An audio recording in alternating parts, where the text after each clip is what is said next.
So Sharadji, thank you so much for coming all the way from Bangalore. And of course, Prof. P.J. Narayanan, a very good friend and mentor advisor for me. So happy to be on a panel, which I don't think we've done much.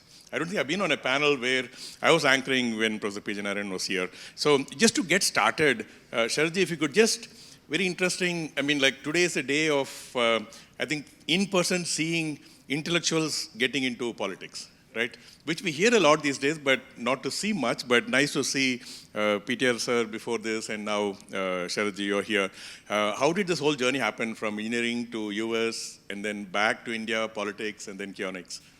So I think using the term intellectual is a bit rich, so I'll just stay with politician. No, Ann Arbor, I think we all know what Ann Arbor is. So if you're in Ann Arbor, then there is a certain expectation from somebody in Ann Arbor. So, yeah.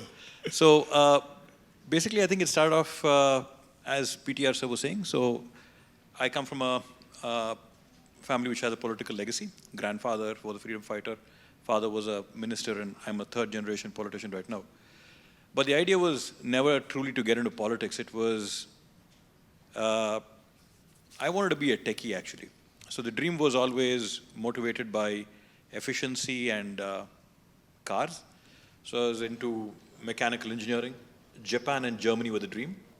So was it a conscious picking? Ann Arbor was it conscious to go to Michigan? Ann Arbor was very conscious. So it was very conscious that I wanted to go to a school where mechanical engineering is focused on.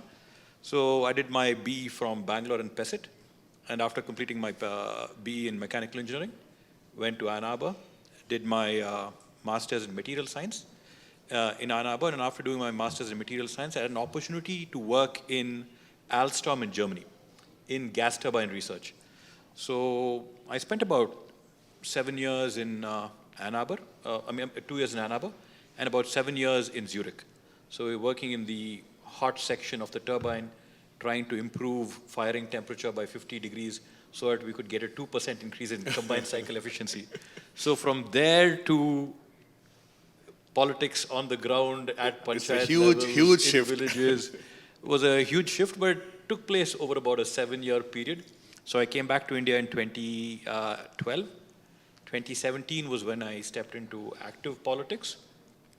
As PTR sir was saying, previously had supported my father in a couple of his elections, worked during the election period, but not through policy making. So 2017 was when active politics started. And it truly was a way where you could actually make a difference, create an impact in a society in a bigger way. So it started off very humbly. I came back and we saw that groundwaters were available at 1,300, 1,400 feet in our areas. So people were getting water out of bore wells and using that for drinking, which had a lot of contamination, fluoride, TDS, and these kind of things. So I said, right, we need to get them good quality drinking water at least. So we started off with putting up RO plants in every village.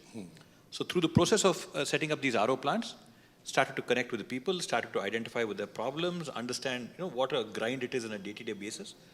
So the intent wasn't to get into politics. The intent was to go and start doing something good. And through that, got dragged into politics, which is a great enabler. Helps you, I think, make changes if you're honest and if you're earnest in what you're trying to do in a much bigger scale. So that's amazing. Very gradual. If you say 7 years back you started doing this, you're barely in the mid-30s, early 30s at that time. Early 30s, yeah. No, that's amazing. Amazing. And Kionics, that was... Kionics, so this is my second term as member of the Karnataka Legislative Assembly, and under the Ministry of Electronics, IT, BT, under the guidance of Shri Priyank Kharge sir. So I'm a chairman of Kionics. And Kionics is an agency which is an enabler for all of your electronics, IT, biotechnology, all of these kind of companies, institutes to come and set up in Karnataka, and for us to empower them and enable them to grow. Interesting. I think, of course, what Bangalore has done and what states can do, I think this is a reflection, right? These two states, what government policy can help amplify that whole kind of the growth of the industry. No, I think with respect to that, I'll say two things. I think one thing is, of course, South First has done a great initiative by having Dakshin Dialogues where the southern states are getting together. I think as PTR was saying, the southern states, we share a lot of our values, a lot of our morals, a lot of our work ethics, they're quite common across the 5 southern states. Having said that, you can historically see that the southern states have been a state which has put a lot of emphasis on STEM. And we've also glorified our people who've made their names in STEM. So if you look at Ramanujam, if you look at Sir M. Vishweshwaraya, if you look at people like this, they're people who are glorified. So we are proud of our geeks or nerds or whatever, we are proud of them. And we do look up to them and they are aspirational for us, right? So this is something which is common to us.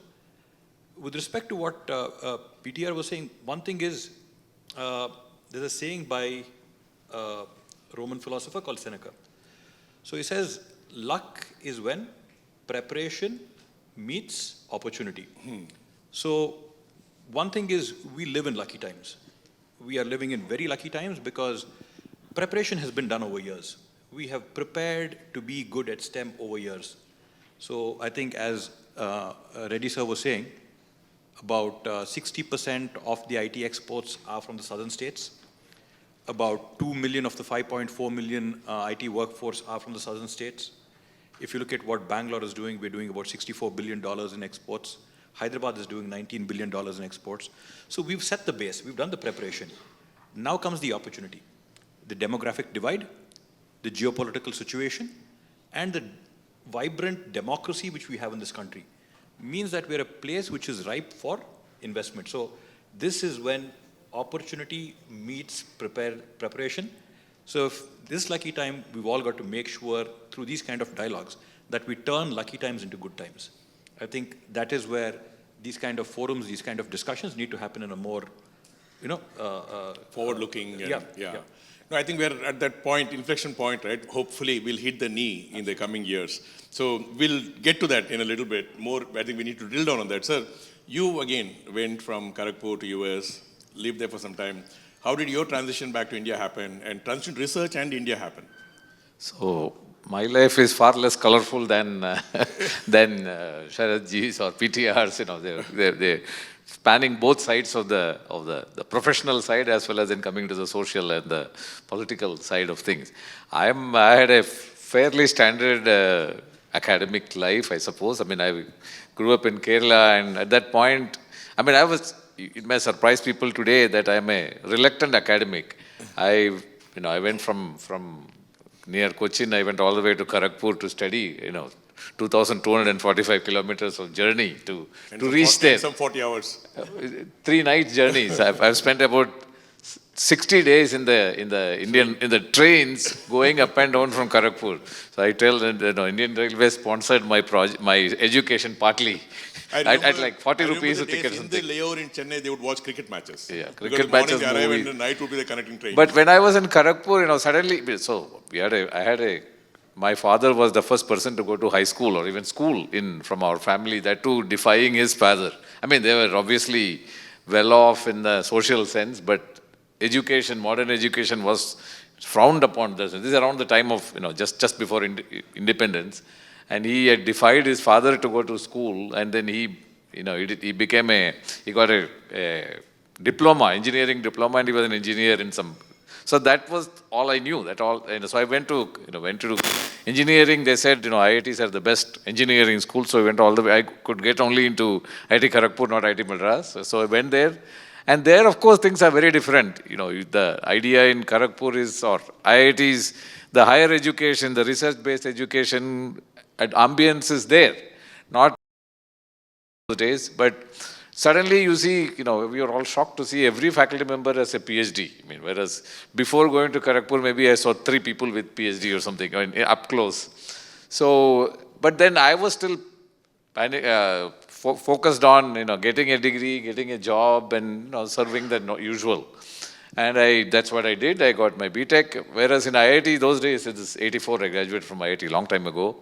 The thing to do is to apply to these universities abroad and go. Because that's the only way to go abroad those days. Today there is companies, IT industry has really made us far more global. The country, the society, cities at least, far more global than ever before. So everybody was trying hard, writing GRE, writing this, all these, and I used to make fun of them. I said, you have not finished your education yet, etc. So I took a job. My job was in Hyderabad, in CMC. R&D, and then, it was a good place, but, compared to academic life or even as a student and as an employee, even in one of the better places, it's just so routine. I said, if this is what you're going to do, let's at least enjoy a little bit more, study more. So 2 years later, I went to University of Maryland to do my PhD, and of course that changed my outlook on, what research and academics being the primary focus. And after that, I was a research faculty member in Carnegie Mellon for 4 years. Then I came back. I always wanted to come back to India. I didn't want to live there. In fact, I lived 10 years in the US. That was a little bit longer than I wanted to in all ways. And there was this defense DRDO laboratory in Bangalore called Center for AI and Robotics. It's way ahead of time in its name, I suppose. So that was the place I returned to. I went to, I toured many of the academic places, but I found the more applied or more potential to do research for R&D for the society more appealing. And of course, Dr. Professor Vidyasagar was heading it. He was a well-known, a colossus in academia. All that made me go there. And then, of course, I worked there. It was very enjoyable, a lot of scope to do things. At the same time, this IIIT started here in '98, and one of my professional colleagues, Professor Narendra Ahuja, was the director. He's a professor at Illinois, but he was the director of IIIT Hyderabad for 3-4 years. And then so suddenly my latent academic urge came back and came to work here.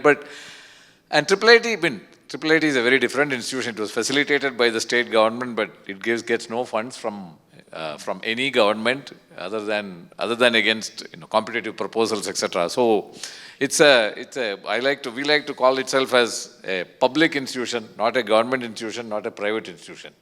So by combining best of both worlds. And that has been I had no role in creating that model that was created by my predecessors, and definitely by the state, the visionaries who set it up. They wanted we joke, they wanted a private institution started by the government. That's what we are, in some ways. So, but then the opportunity to give research-based education, to train students look for the stars so that all the trees and the buildings will be well within reach. That is the focus that is the philosophy behind the research-based, research-led education that IIIT has pioneered from the beginning, and we have had a wonderful experience in that. Our undergraduates from the very first batches onwards were very well appreciated for the problem solving and the skills, the advanced skills that they imparted, and they are now seen all over the world in best of companies, best of universities, etc. And that's been very, very satisfying. I think I'll stop there. I think we should come to that. The research is the big wave for us. But before we get to that, I think we talk about the South versus rest of India, and of course India versus rest of world. As an industry, we've had tremendous growth last 30, 40 years, especially the last 20, 25 years. I think tremendous growth. And what is it? It can't continue, right? I mean, like when in the first wave, it was all offshoring. Second wave is all GCCs last 15 years. And it will also taper off. Today, almost every major corporation worldwide, if they can have operations in India, they probably have operations in India already. I think very soon we'll kind of settle down at probably the global growth rates. The industry will grow more or less at those rates, at least from a global centers and other standpoint. So what next? I mean, like India versus rest of the world, where are we? And what is the next wave? Can we do more of what we did, or should we be doing something different to continue to grow? I mean, just looking at the IT industry for the moment. I think personally, I feel there's still a lot of room left for us to grow. So if you look at the IT industry itself, you can correct me if my numbers are wrong, it's a $9 trillion industry, and we contribute about $190 billion of it. So we're an order of close to almost an order of magnitude away from where our full potential is. So there is plenty of headroom to still work over there. If you look at the IT services itself is about a $1.9 trillion industry, and we're about $120 billion in terms of IT services. So even though they are an order of magnitude away. Now, once again, at the risk of sounding cliche and humming on the same point, the demographic dividend is available. There is still an availability for you to take the other 90% of the work. Is West mature? Is it done? No, I think there is plenty of service still to be done. There is plenty of products still to be developed. And I think if you look at the life cycle of softwares, updates, hardware updates, things which would take 3 years are now being brought down to a year, year and a half. Software which would take a year was brought down to 3 months, 6 months. So I think if you look at, will we reach a point where we're going to hit a plateau?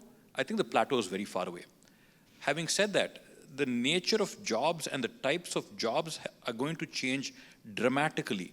If you look at it in the background of what AI is going to do, it's going to be a very big enabler. It's going to be a very big disruptor. Of course, I think people are more excited about the potential of AI than what AI has actually delivered up till now. That is not to discount that AI will not be what we think it will be. I'm sure it is going to turn out to be what it is. So there is plenty of room for us to still continue our growth, our trajectory, and our path in AI. I think technology is still going to play a very big a role in the future. So to find how we can skill, reskill, unlearn what we've learned, and relearn new things. I think this is going to be the challenge which we're going to have to be taking head on in the next 5 to 10 years. If we are to catch hold of this, if we are to take hold of this, if we are to get the benefits of it. I think we are doing a lot of work for the Western markets, for the Eastern markets. We're not doing work so much for India. We should start manufacturing more for India. If you look at something like electronics, right? Electronic manufacturing, I think about 85% of the electronic design and manufacturing which we do for the Western world, we do for outside India. So when is it that India is going to catch up? When is India going to make its own product? When are we going to have the Intel of India? When are we going to have the AMD of India? So this is what we can focus on. And I think there's plenty of potential and plenty of time, and which is where things like R&D come in, where we start to focus on these. And we also, R&D is the top of the pyramid, but the bottom of the pyramid is something which I feel we've kind of missed out on. So you've got engineers, and we've got a lot of, unfortunately and sadly, B and C grade engineers, where I would rather have an A grade tradesman or an A grade technician who will fill up the bottom of the pyramid. We've completely lost that. There is plenty of potential to pack that bottom of the pyramid with A grade tradesmen and technicians. I think that's a German culture, right? You lived in Germany.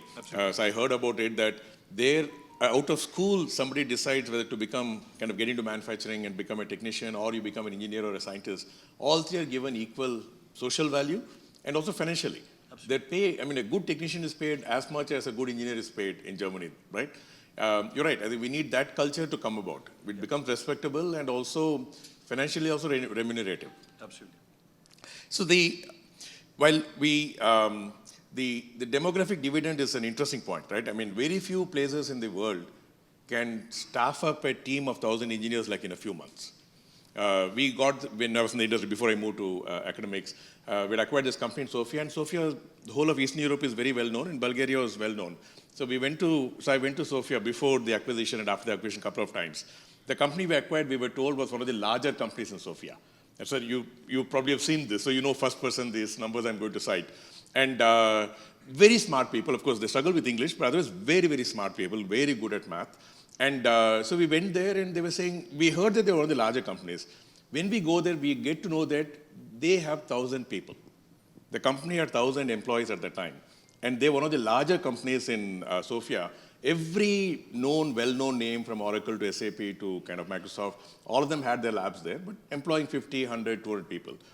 And you come to think of it, our scale here, like probably Microsoft between their campus and all the other companies, just in this city, probably has 30,000 people working for them. Between the campus and the service providers in the city, and across the country, probably 50, 60,000 people. And so scale, demographic dividend is absolutely right. I think scale with reasonably good quality, scale nobody can match, and reasonably good quality is the other angle that comes up. But, and like upon, the value is important. I mean, the nature of jobs will change, and products, you refer to products. Well, we are working on global products and global product companies and doing work for them.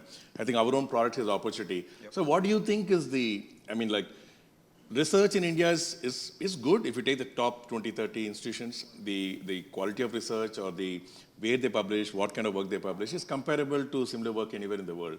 And yet, it doesn't come out of research. We don't get that kind of products or solutions coming out. What is your view, sir? What is your observation? Why is it not happening? Yeah, I think India has this, at least in academia, I will say, has this paradox or feature that typically the peaks that you see in the academia, the people who achieve best, are not too far from the peaks in the global. But the average is way below. So this is the problem. So the distribution is very skewed. There are few people who do top line work, they are recognized. We may not be getting enough Nobel Prizes, the real top, but maybe next level. Yet, the average PhD or the average researcher or the number of people who do much above average work is very small. So somehow the policy makers and the government look at the peak and say, oh, we also built this car, we also built our GPT, and feel, I mean, they probably genuinely feel we are just a couple of years away from dominating in that area. But this is the problem, because maybe people are, the top people, or top mean the top of the pyramid or top of the capability or the awareness level in the academia are well connected globally, and they are very good. Obviously, the same academics are doing this work in sitting in Berkeley or MIT. I mean, our people. So and this is one problem that we have. The peaks are good, average is far off, and peaks somehow cloud our vision. The peaks being good cloud the vision of requiring far more investment in R&D. All the GDP percentage or 0.6% or less than 1%, we are pathetic compared to where we should be.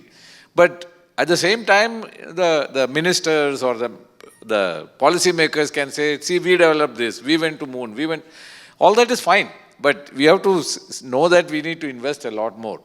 What Sharath said earlier also, I think the South, we invested, for whatever reason, invested a lot in science education, STEM education. Karnataka being the pioneer in having this engineering colleges, hundreds and engineering colleges starting maybe in early 80s. And that was, people laughed at it at some time. People, but today and other states followed not too long. The southern states followed. I know in Kerala, with all the political, I'm aware of the Kerala political equation far more. With all the political, backlash against so-called private education, Kerala took much longer. In late 90s, they started this private colleges. Allowed private colleges. Otherwise, maybe until 92 or something, Kerala had 7 engineering colleges, something, or maybe 8. And maybe in another 15 years, they had 50 more. That happened as late as late 90s in Kerala, but all the other states started much earlier, Karnataka being the pioneer. And in some sense, we are reaping the benefits of that. If you say, we hear, Mass Mutual, they came and set up a store here. I think we met that man, and in here you meet him, he's like 2,500 and 5,000 engineers. These are the demographic dividend. We have the numbers, but demographic dividend is real only if we let the youngsters realize their potential. If you don't give them education, if you give them poor quality education, then it can very well turn into a demographic time bomb. Because, these are youngsters with a lot of energy, and they're seeing frustration. Everybody else is doing well. I mean, that's other problem. You see, everybody else is doing well. I'm alone. With social media and the bad effects of the social media, this gets amplified. So this NEP and all that is very good steps in that direction. But I think the devil is in details, in getting implemented rather than design. And we all have good design. We can all design good curriculum. How do you get it implemented, and how did it benefit every student? Just to take off on a small point that you said about Germany and India. India also, the top quality plumbers get paid much better than the average engineers today. Unfortunately. True. It's very hard to find a good plumber or a good electrician. Yes. Even a driver. I mean, it's surprising, at least in the northwest part of the city, drivers paid as much as a starting point. The salary is 25,000, 30,000, which is a fresh grad, engineering grad gets 25,000, 30,000. All the social media, it spreads now, the classified ads from some paper. On left, you see some BTECs wanted 10,000 rupees, 15,000 rupees. Next to it, curiously, there's an ad for some driver or plumber or at 30,000 rupees. If I could just step in and talk about the research, I think one of the things is that the amount of interaction which industry has with academia, I think that was a point which Reddy sir touched on as well, was basically that if you look at the US model, right? So you have your semester breaks. And in the semester breaks, almost everyone goes on an internship. And through the internship, you get exposed to what the industry is doing. You get an opportunity to have your hand at 2 or 3 different things before you land on what is it that you're passionate about, what is it that you want to do, what is it that drives you and motivates you. I think that is something where our curriculum has somehow let us down. We are very focused on rote knowledge. We are very focused on getting marks, but a project-based approach, a problem-solving approach is something which we kind of lack. And I think that starts off from a very young age. It starts off from primary education, all the way up till the time you get your PhDs. So I think that is something which we've got to focus on to make sure that you are working on project-based, problem-solving kind of approach, rather than learn up what you learn, put it down on a marks sheet, get 100 marks. It's got us very far. I mean, so far, with whatever we've achieved now, we've done it through that model. But I think the next step, if you want to be the thinker, if you want to be the person who finds a physical problem, converts it into a mathematical system, brings it down to a physical solution, and then makes an electronic component out of it, I think that is going to require another type of thinking, which is going to be interdisciplinary. You can't purely say, I'm mathematics, I'm purely engineering, I'm purely electronics. So it's got to be interdisciplinary. It's got to start off with focusing on the ability to think about a problem and problem-solving skills. So on a tangent, so in the US, in the UK, I think people who made these world-class scissors were called putters-togetherers. So their job, the title was putter together. I think in the future, you're just going to have problem solvers. You're not going to have engineers. You're not going to have designers. You're not going to have, bracketed roles. You're a problem solver. So that's what we've got to find a solution to something. Yes. Absolutely. I think, so that is if we go to the next wave, I mean, we can't just be, if you're not just the back office for the companies, and we have to think differently, definitely. And so that brings to the opportunity itself that both of you alluded to. If we talk about, like, any emerging technology is a neutralizer in a way, right? What previous other companies, other countries, or other regions have done wouldn't matter so much the moment it comes to a new wave. And AI broadly, and specifically the whole kind of radical transformation happening in that whole space around LLMs and such, is an opportunity. I think we know as much as any other country or any other part of the world. Academics maybe not as much, like Pijan said, while we do that work, the numbers may not be as high, but industry at least, we have as much or as good or better understanding as anywhere else in the world. And so that's an opportunity, but how real is it? Before we get into, are we ready for that? Like, we just talk about, been hearing so much about Gen AI, and the hype seems to be settling down. Just we can spend a few minutes on how real is it before we get down to, are we ready for capturing that wave? I think AI and Gen AI is here to stay. It is a buzzword right now. So I think one of the statistics which I was reading about just before coming here was between 2022 and 2023, the number of Google searches for Gen AI has gone up 7-fold. So that shows the kind of interest, that shows the kind of curiosity which is sparked amongst people, right? So people are looking for AI. Can AI solve problems? I think yes. I think AI has an opportunity to solve a lot of problems for a country like India, especially when you're looking at unglamorous work. For example, I would say within Karnataka, the government of Karnataka has a WhatsApp-based chatbot called Panchamitra.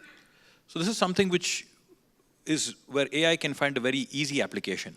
And AI can find a real value add as well, where you're really solving a problem where a citizen wants to know what his e-Khata number is, what his application for his water connection is. So AI can slot in very easily over there and solve real world problems.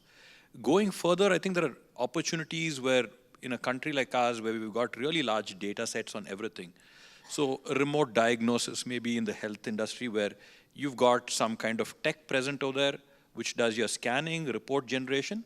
AI does the preliminary evaluation of what the report says, and then you're able to be referred to a higher treatment center. So I think there are plenty of opportunities like this for AI to be used in a country like India. And beyond AI as well, I think if you look at data availability, something like cloud computing and all of these platforms, they really give you access to data. All of our records, which are now in physical form, taking them onto a digital platform. I think DigiLocker has been an extremely successful model. If I'm not wrong, there was something like 156 million users who put their documents into the digital space. So in tech for solutions for India, I think there is plenty which AI can do, and there is plenty of, and the beauty is what we develop over here and what we evolve over here is something which can be very easily rolled out to African countries and to other places of the world which are looking for maybe a more cost-effective or a more economical model to be applied. So I think Gen AI has a lot of hype going on around it. It may not be the silver bullet which is going to miraculously solve every problem, but I think judicious use of it, and if you put it in a correct way, I think there are plenty of problems to solve. I mean, if you look at something like writing the instruction manual for a product you've created, extremely boring job. No one wants to do it. Let AI do it. So I firmly believe that whichever disruptive technology has come has only added to humanity. I mean, when the steam engine came and you thought what was going to happen to horses, when cars came and you thought what was going to happen to horse-drawn carriages, right? But it always adds to humanity, and I believe 100% AI, regulated, made ethical, will add to humanity. Absolutely. I think we recently had Sharad Sharma from iSpirit was in the campus a few months back, and he was talking about the numbers, which we all know, all of us use today. We use UPI so extensively. We use Digiyatra. I mean, like today, those lines are longer than the regular lines. So almost everybody seems to be having Digiyatra. And many of these, and the new, the Ayushman Bharat, the health record system, which is slow, but the design is amazing, even for that. So I think we are more digital in many ways when it comes to citizens than many other countries. And the opportunity to do more is kind of definitely there. While that happens, and thankfully I think the government, states and the center are looking at technology in all its forms, like you refer to what Karnataka government is doing. The government here they put out, again, building on the whole Gen AI and wave, all their policies are available on a portal. Now any citizen can go and just query in Telugu or English. They can just type or even ask, and then like it will give the information on the benefits and the way to apply for it. And just to find, which is hard, it starts there. Then comes the process of applying itself and the process to track. So contactless is an endeavor. So you're going to say something. I just wanted to say, so just taking your point one step further forward. So now, right to information is a very strongly empowering tool for a citizen. Now there is one officer who sits in every office providing your RTI information. Now imagine you run all the information you have with the government on a LLM. And any RTI information, you can get at the snap of a finger, where you have AI can go find it for you, and you can just verify whether the information giving over there is true, or in a very rare case, there may be hallucinations, but most likely, the job of the person pulling out that information gets so drastically reduced. The amount of time which you're going to be spending and wasting on doing this gets so drastically reduced. So I think it's a truly big value add which some things like AI, ML, and your data sciences can get to you. So while we tap into that, but we also can build for the world, right? There's another opportunity that we have today. Are we ready for it? I mean, to build, before we get into the gaps, are we ready to build such technology for the world in emerging areas like LLMs, Gen AI and such? So this Gen AI, of course, caught the imagination of people with all the hype, and that's a good thing that maybe ChatGPT did. But, there is this quote attributed to Bill Gates. I've heard it attributed to Bill Gates. It's absolutely true. He's saying we always overestimate the impact of technology in the short term and underestimate the impact of technology in the long term. So Gen AI or chat GPTs were trying to, no, is the first part. Overestimating the impact of the technology in the short term. They of course want you to believe it will change the world. Because, I mean, that's a good game. I mean, that's how progress happens. That's how progress happens very rapidly. So much investment went in, and that has side effect. It may not solve the main problem. But at the same time, we have to be aware that 5 years from now, you look back and you'll see the Gen AI or whatever AI in general had that much impact. So we also underestimate the long-term impact. And AI is actually, building for the world, you asked. But the question is, so far we have been building for the world. India, in our street, there are all the companies represented there. Very, very, maybe, I don't know, even 0.5% of what they produce is consumed by India. We're making the whole world efficient, but not ourselves. This has been the complaint. And AI can be different. So if you look at under the hood, there are maybe 2 or 3 or 4 operating systems in the world. There are very few, CPUs. So that you don't need thousands of CPUs to be built. I mean, different CPUs to be built. There may be Intel, AMD, 1 or 2 more. Similarly, GPUs, whatever. So those are hardware or even software products like OSs. These are big products used by everybody, but only few of them are needed. Whereas when you come to AI, AI is also about democratizing the whole process. Now you're building solutions using your data for yourself, for these communities. And the amount of our numbers, the scale in all aspects of the society in India gives huge scope for the application of AI to build solutions that are relevant to Hyderabad, to Gachibowli, or to, that kind of scale and targeting. And this is fundamentally different. Whereas building a CPU, building a, Intel is one Intel for the whole world. Whereas here you need, the solutions are not same for definitely not for Andhra Pradesh and Kerala and Karnataka. Because there are different dynamics involved, and it's possible to exploit all that. And that's the new possibility that AI is bringing. And the startup revolution that has happened in the at least last 5-8 years, it's a very good thing, because these startups, I mean, maybe earlier when people started talking about startup, they all thought startup that will become $1 billion entity, unicorn in 5 years, and market is all California or the developed world. But very quickly, now you're seeing all the startups, 90%, I don't have statistics, but my guess is overwhelming percentage is trying to build solution for us, which was not happening. The Infosys cannot do it because their price points are different. And these people can do it. So increasingly there is focus on solving our own problem. And AI, in spite of it requiring huge investment in hardware, etc., it's still very low. And compared to the potential that it can solve our problem. So I see this as a huge inflection point where we can focus on ourselves, and that also works on there's 1 billion developed population. There are 8 billion or 7 billion others. We are solving for the rest of the world. So the India-Bharat divide, if we solve for Bharat, solve for India, it's essentially like you also referred to that, it's solving for the global south. Absolutely. So, I mean, most of us in large cities, we are living in India, and we are probably in many ways closer to California in many of our access to things than to, a village 100 kilometers from here. I think that's potentially, we can build for both now. Well, before we just get to the audience questions, last point I want to touch upon before we take questions from the audience.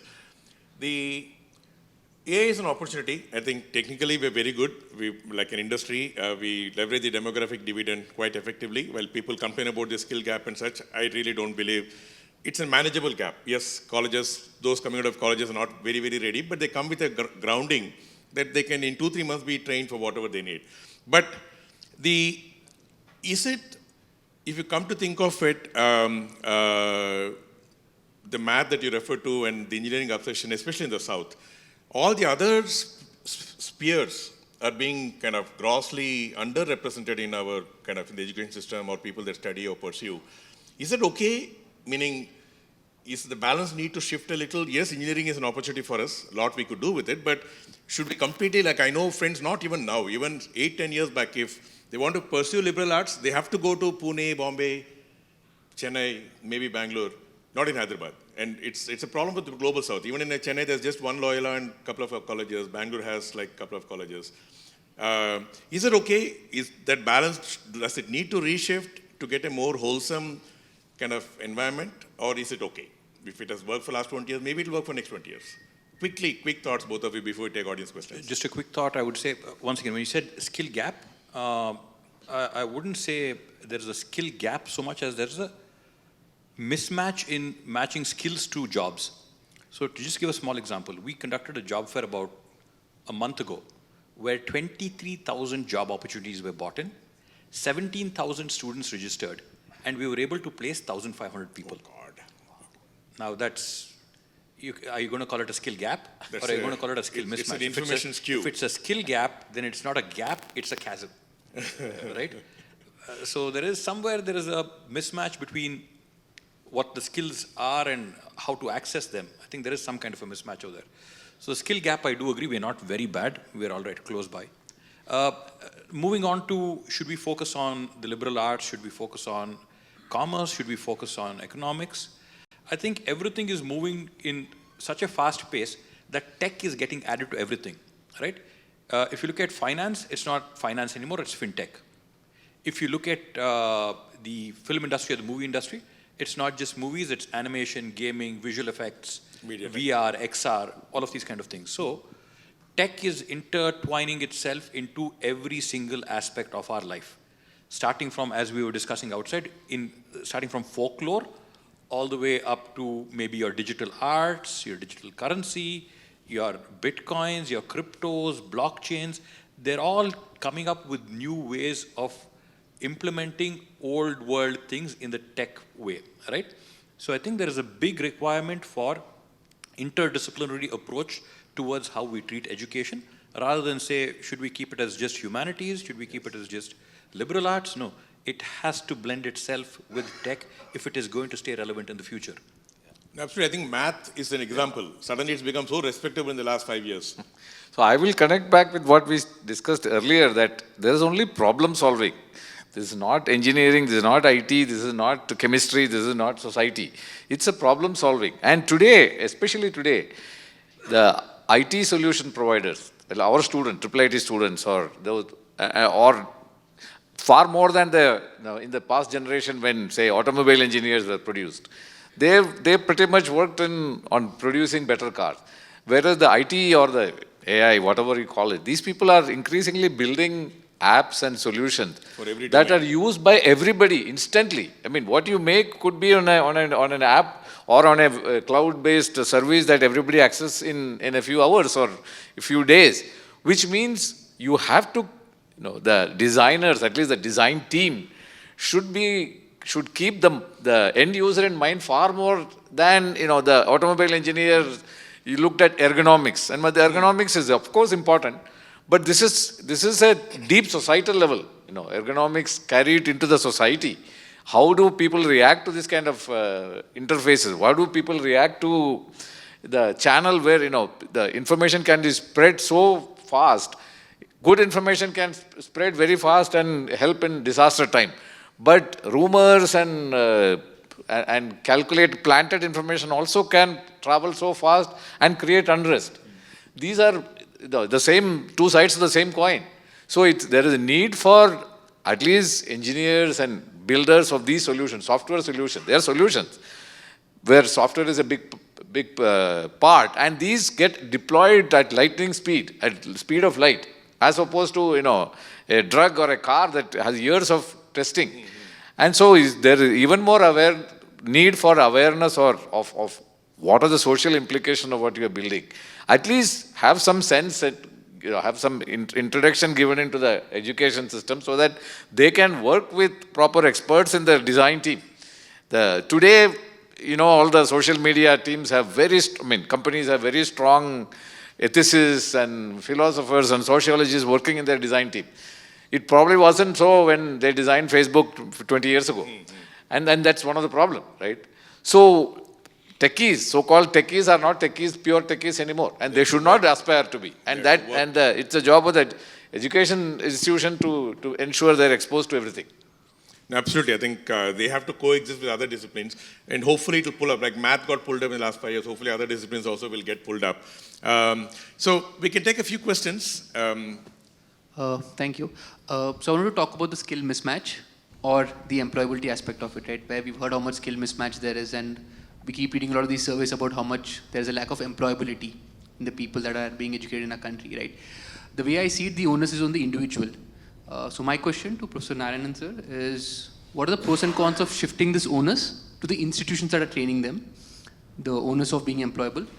Or to Sharad sir, what about shifting this onus to the organizations that will hire them? Of course, given that certain criteria is met, coursework is being done properly, GPA, what are the pros and cons? Yeah? Okay, who should have the responsibility of addressing that gap, academics or the industry? I think each has its role. I mean, academic institutions, there are different kinds of academic institutions. Academic institution like IIIT or an IIT, we tell our students when they come in that our responsibility is ensuring that you get your last job. You are ready for your last job, which may take up when you are 60 years old. You change your job when you are 60 years old. The skills that you learn here should still be relevant that time. Not, everybody focus on the first job that they get 4 years from then, which is too easy to give a first job. For an academic institution like IIIT, it's too easy to give someone a job in a coveted company. But what are the skills? The skill to learn by themselves, to forget everything that's been taught in college and again relearn what is required at that time. That's the skill that they should learn at college today so that they can shift careers at age 50. So that's the onus, that should be the onus on institution like us. Similarly, there are, every institution doesn't have to do the same. Other institutions, if you're teaching more skills, more industry-oriented engineers or people, they should ensure that as advertised, the students, when they leave, more or less have the skills required there. And if each player in the chain is is doing their job well, then we'll be in a good situation. So if I could just answer the industry aspect of it. I think I may be wrong, some of the most senior people who are in the industry could correct me. I think in the 1950s, Jawaharlal Nehruji instituted a law saying that every private company needs to advertise the availabilities of their vacancies so that people who are aspiring for a job, it is very clear what is available. So why I say this is, typically as public representatives, some kid will come up to them and say, right, I've done my computer science, can you get me a job somewhere? So you call up the CEO, you call up the HR who you know, and you're like, I'm going to send this boy across, interview him and kindly see if he's useful. And he says, yes, so send him across to us. So shouldn't this information be publicly available everywhere? So I think it is the responsibility of all companies across the state where you function. We do have a skill portal, but it doesn't work effectively enough. So I think there should be transparency where every single job which is available and visible to everybody across the board, so that tomorrow when I want to do a course, when I want to do engineering, I know which are the jobs, which are the courses, which are the fields I can have a remunerative pay from day one. I think this transparency is something which we've got to work towards, which will empower the student as well to know what course or what stream or what line he needs to get into. And I think all companies need to come out transparently. The only sad part is, with the IT jobs which we get, the talent which you want or the talent which they ask you or the skill set which they ask you, they wanted it 3 months ago. Not even today when they ask for it, right? So this is the sad part about the jobs which are out there. Someone, he wants 3,000 Java engineers 3 months ago. So where do I skill? Where do I train? How do I have the opportunity? So I think there needs to be some more transparency about these kind of positions which are available. So one of our professors, Nimi, anthropologist, she works in IIIT. So she studied this aspect of visibility into jobs. She says in her study, this is something she published about 6-7 years back, Amirpet, which is the training hub of the city, right? It's supposed to be the densest in terms of number of training institutes per square meter. It's the densest in the world, and half of the at least Telugu-speaking folks in the US probably went through Amirpet at some point when they moved to the US. So she said she actually had data to prove this through her surveys, they have the best pulse on emerging technologies. Absolutely. They have the best pulse, however they get it. I mean, very unscrupulous people with probably the lowest possible ethics and such. Amirpet is notorious for all of those things. But one thing they get right, they get the pulse right. Now, you don't want to go to an Amirpet to get the pulse. I'm sure there are better places to get the pulse, but unfortunately, it's one of the best places in the city to get the pulse. Her study also said that Amirpet, maybe a square mile around there, graduates, whatever that graduates mean, graduates more individuals in a 6-month period than the IIT system has done its history. Yeah, it's notorious. And they get placed. They get well, not necessarily, but, not necessarily, but they do graduate in a way. I think yes. a lot of them get placed because people also coming, people are not fools. I mean, the first 2 people may be fooled. Next person from the village won't come if this doesn't work out. But yeah, but the numbers are much larger. Okay. We are told 2 more questions. Yes, please, ma'am. Yeah. We talk so much about demographic dividend and skill gap, etc. I work as a voluntary teacher in government schools. So it was my personal feeling that most of the children are quite capable like any other private school children, but the language or the medium of instruction, which is English, is a big hindrance to them. So I feel that is probably putting them off from the, actually aspiring for the big colleges, all the main things in the society. So probably the importance of language English is less understood or given less importance, and because most children do well in subjects like mathematics, but somehow they are scared or fear all the other sciences, social studies, etc., humanities, because maths requires least amount of English. So I feel this is a big gap that has to be crossed, especially in government schools, because the environment is not there available. That is one thing. And also a lot of children push themselves into mathematics or something, even though they are not really aligned or capable of that, thinking that that is the only, they have to somehow become an engineer or something, and then they are set. But as Mr. Sharad Garu was saying, that then they'll probably end up as being a B grade or a C grade engineer. So this education right from first grade, where they can be skilled or trained into other things, whatever technical courses or whatever, that importance also is probably less given, is what I find now. So what are the steps that we can take so that right from that stage, especially for the children who go to the government schools, who can't afford all these private schools then or later, that steps can be taken. That I think if that thing is merged somehow, the importance for language, because yes, local languages are important, but sometimes I feel now children are like neither here nor there. They are not fully understanding the subject. They're not able to align themselves with suppose a Telugu speaking or a Kannada speaking child. He or she is not able to align with other parts of the country or with the world, just because the language of instruction is not, they're not able to bridge the gap. No, absolutely. I think it is like the B grade engineer is not B grade because of capability. It's an A grade capable person with lack of interest becomes a B or C grade. So, well, any comments on that? It's not an easy problem to solve.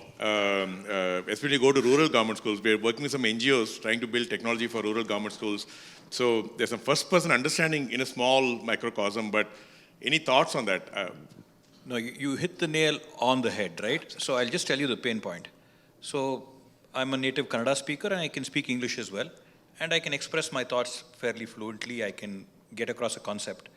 But when I went to Germany, it was such a pain to try to get across a concept in German. It would almost seem like I'm less intelligent or dumber because I'm not able to get that concept across because I don't speak that language fluently. So imagine the pain point of a child who's learnt in Telugu, is fluent, who understands the problem which you're talking to him about. He's got a solution to it, but he can't express it to you in English. That is such a pain point and it hurts so much. You absolutely hit the nail on the head, and I feel while we do want to retain our regional identities and all of these values, I think it has to get to a stage where a universal English medium of education is necessary now in the global context. Because let's say I read a question. I read the question in English. I need to translate it into my language, find an answer to it, translate it back into English and express it. You're going through unnecessary 2 or 3 steps, whereas your thought process, if it is in the language in which you're going to express it, much makes faster. it so much simple for you, makes it much faster. So I think children who are in tier 2 cities and tier 3 cities have a couple of disadvantages. One, I would say, is the word ecosystem. Once again, a very cliche word to use, ecosystem. Because if you come to a tier 1 city, if you come to Hyderabad, if you go to Chennai, if you go to Bangalore, if you go to Cochin, you're going to have a certain standard of education. You're going to have a certain standard of healthcare. And if you look at the average pay, I think urban India earns 5 times as much as rural India. So earning 5 times less means you're going to be given less preference in education, you're going to be given less preference in healthcare, and then you ask that kid who is grown up on 20% of what an urban kid has grown up on, you're going to call him and ask him to compete with a kid from the city. There's no way that's going to happen. So I think parity has to be given in every way. Parity has to be given in terms of purchasing power, parity has to be brought about in terms of earning, and then parity has to be brought about in terms of education, healthcare, and all of these. And then we can truly exploit your demographic dividend. Otherwise, the 60% which is sitting in a rural setting is not going to compete with your 40% which is sitting in the urban city. Absolutely. I have a slightly different view, in the sense, I've read statistics on people who are getting turned away because the education is in English or business is in English. They are perfectly capable, but they are not able to do those things in English. And there's a huge loss for the nation for that. So I think what we are, this language of instruction has become a political point or emotional and political point rather than a practical point. I had up to my 10th class education, I had in Malayalam medium in a public school. And I went to, for the record, the first exam I wrote in English was the IIT JEE. But I never felt I did not know. I had English as a subject in the public school, and I was reasonably good at it. I couldn't speak, but I could answer questions. Okay? So if the English medium schools are seen as anti-local, they are seen as anti-local medium, and local medium schools are seen as anti-English medium. This is a problem. The social mindset is a bigger problem. I think we should have science and other education done in the local language. What is most convenient for the most students in a region, but also teach them English well, especially conversational English.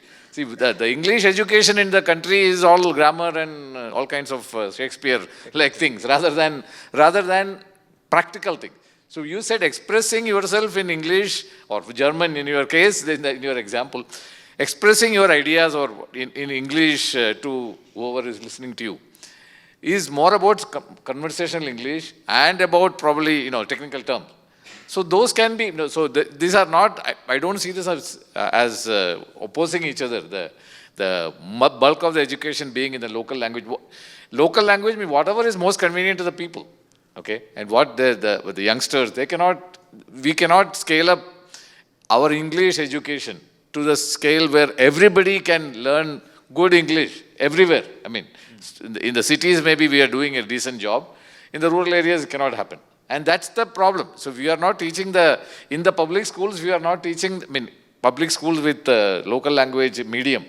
If you are not teaching English well enough for them to understand things, they don't have to be, super proficient in English, but enough to converse, enough to understand things. And if they are put in a engineering or bigger role, they are able to pick up from there. So again, the key is ability to learn rather than what you learn. You cannot learn everything you need in school or in college or anywhere. But are you given the enough skills to learn what you don't have now? And that part somehow is not emphasized. Quickly this language question goes into political and emotional spheres, and then they get lost. So we built the government school that we're trying to pilot some technologies. So one of the things we built was spoken English. Because what we realized, that is in the semi-urban schools around Hyderabad, 20-30 kilometer radius, teachers are pretty decent in English. Spoken English is a problem. So we built an AI tool where the system says a sentence, the student will repeat it, and the system will correct. So they to the teacher's tool as a supplementary tool. Because you can't tell the teacher you don't know English. And so we're experimenting. Hopefully we can scale that so that the spoken English part alone the tool helps with. So I think we run out of time. Sharat ji and Pijan, so thank you so much. Extremely engaging conversation, and I think the topic is also such.